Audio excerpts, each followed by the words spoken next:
يا قوم لا أسألكم عليه أجرا إن أجري إلا على الذي فطرني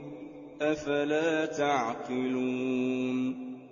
ويا قوم استغفروا ربكم ثم توبوا إليه يرسل السماء عليكم مدرارا ويزدكم قوة إلى قوتكم ولا تتولوا مجرمين قالوا يا هود ما جئتنا ببينة وما نحن بتاركي آلهتنا عن قولك وما نحن لك بمؤمنين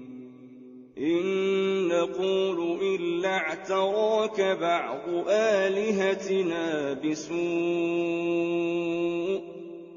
قال إني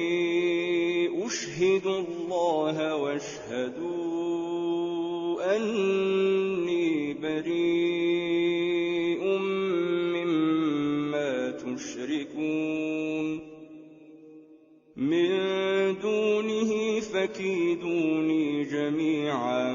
ثم لا تنظرون إني توكلت على الله ربي وربكم ما من دابة إلا هو آخذ بناصيتها إن ربي على صراط مستقيم فإن تولوا فقد أبلغتكم ما أرسلت به إليكم ويستخلف ربي قوما غيركم ولا تضرونه شيئا إن ربي على كل شيء حفيظ ولما جاء أمرنا نجينا هودا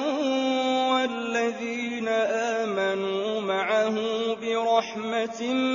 منا ونجيناهم من عذاب غليظ وتلك عاد جحدوا بآيات ربهم وعصوا رسله واتبعوا أمر كل جبار عنيد وأتبعوا في هذه الدنيا لعنة ويوم القيامة ألا إن عادا كفروا ربهم ألا بعدا لعاد قوم هود